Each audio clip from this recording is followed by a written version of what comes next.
Oi pessoal, sejam muito bem-vindos. Hoje a gente vai mergulhar de cabeça numa das leis mais importantes que temos no Brasil, o Estatuto da Criança e do Adolescente. Você com certeza já ouviu falar dele como ECA, né? Pois é, essa é a grande pergunta que guia a nossa conversa. Uma lei criada lá nos anos 90, pensa bem, mais de 30 anos atrás. Naquela época, o ECA foi uma verdadeira revolução. Mas e hoje? Será que ele ainda dá conta dos desafios do século XXI? Bom, é isso que a gente vai descobrir junto. Para começar, vamos tentar ver o ECA não só como um monte de papel, um documento frio, sabe? A ideia é enxergar ele como um verdadeiro protetor. Essa imagem aqui, por exemplo, resume bem essa ideia. Ele está sempre de olho, garantindo os direitos da nossa juventude. Então o nosso roteiro de hoje vai ser o seguinte. Primeiro, o básico do básico. O que é o ECA e qual é a sua grande ideia central? Depois, a gente vai ver como ele funciona no dia a dia, quem faz ele valer e como ele está lidando com esse nosso mundo digital. E para fechar, vamos entender por que conhecer essa lei é tão, mas tão importante. Bora lá então para o nosso primeiro ponto, o que é, na essência, o Estatuto da Criança e do Adolescente. E aqui, gente, está a grande virada de chave. O ECA, lá em 1990, mudou completamente a perspectiva. Ele basicamente disse o seguinte: olha, crianças e adolescentes não são coisas que o Estado cuida. Eles são cidadãos. Cidadãos com direitos, que merecem proteção total e, acima de tudo, prioritária. Essa linha do tempo aqui mostra direitinho essa evolução. Antes da Constituição de 88, a visão era outra, completamente diferente. Foi a Constituição que plantou a sementinha da prioridade absoluta. E aí, 2 anos depois, em 90, o ECA veio para regar essa semente e detalhar como essa ideia ia virar prática, com direitos e deveres bem definidos. Agora, vamos entender melhor essa ideia de prioridade absoluta. Porque é ela que dá toda a força e o caráter revolucionário para o Estatuto. E essa força toda não veio do nada, não. Ela está escrita na nossa lei maior, na Constituição. O artigo 227 é claríssimo. Garantir os direitos de crianças e adolescentes com prioridade máxima é dever de todo mundo, na família, na sociedade e do governo, sem exceção.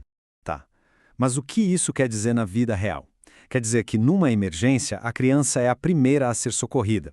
Significa que na hora de dividir o dinheiro público, as políticas para a infância e a juventude têm que vir na frente. É sair de uma situação de vulnerabilidade e ir para uma de proteção imediata. É essa a mudança. Certo, entendemos a ideia de prioridade, mas como isso se transforma em direitos e deveres no dia a dia de um jovem?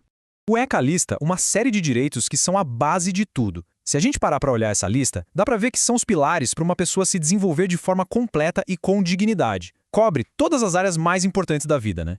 E com as imagens fica tudo mais concreto. O direito de estar com a família, de aprender na escola, de ir ao médico quando precisa. Tudo isso forma a base, o alicerce, que o ECA quer construir e proteger para cada criança e adolescente. E não para por aí, não. Ser cidadão é também poder falar o que pensa, ter a sua opinião ouvida, é ter tempo e lugar para brincar, para praticar um esporte, para fazer parte da vida da sua comunidade. Isso também é um direito garantido. Mas olha só, cidadania é uma via de mão dupla. Com os direitos, também vêm os deveres. E o ECA reconhece isso. Ele deixa claro que crianças e adolescentes também têm suas responsabilidades, como respeitar os pais e professores, cuidar da praça do bairro, ir para a escola e proteger o meio ambiente. Ok, ter direitos no papel é o primeiro passo, é fundamental.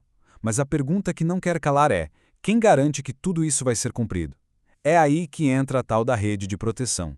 O ponto principal aqui é que ninguém faz nada sozinho. Proteger crianças e adolescentes é um dever de todos nós, é um trabalho em equipe. É como se fosse uma teia que conecta a família, a comunidade em volta, sabe, os vizinhos, a escola e, claro, o poder público. E dentro dessa rede tem uma peça-chave em cada cidade, o Conselho Tutelar. Ele é um órgão super importante, eleito pela própria comunidade para ser a porta de entrada, o guardião mais próximo dos direitos que estão no ECA.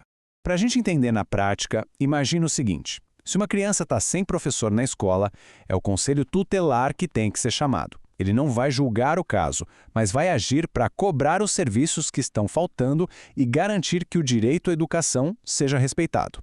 Bom, nem precisa dizer que o mundo de 1990 era bem diferente do de hoje, né? Então vamos entrar num tema super atual e ver como o ECA está tentando se adaptar para a era digital. Para lidar com esse mundo novo, surgiu uma proposta de atualização que estão chamando de ECA Digital. A ideia é bem simples: criar regras claras para as plataformas online com base em 5 pilares. Isso vai desde verificar a idade de quem usa, prevenir abusos como cyberbullying, proibir propaganda abusiva e, claro, tirar do ar rapidinho qualquer conteúdo perigoso. O objetivo final é um só: tornar a internet um lugar mais seguro para a garotada. E aqui vale a pena reforçar um ponto muito importante. Essa ideia de regulamentação não tem nada a ver com censura.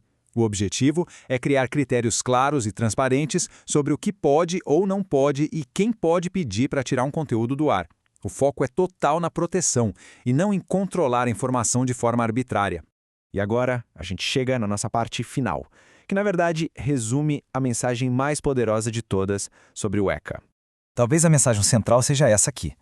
Quando uma criança ou um adolescente entende que trabalho infantil é errado ou que violência dentro de casa é inaceitável, essa pessoa ganha poder, ganha voz. Conhecer o ECA é uma ferramenta de empoderamento. Afinal de contas, saber é o primeiro passo para poder exigir os seus direitos e se proteger. E a gente termina com essa reflexão. O ECA não é uma lei só para advogados ou juízes. É um estatuto para toda a sociedade. A pergunta que fica no ar é, agora que a gente conhece um pouco mais sobre ele, como esse conhecimento pode virar uma ação prática aí na sua comunidade, no seu bairro, no seu dia a dia? Fica aí a reflexão. Muito obrigado pela companhia e até a próxima!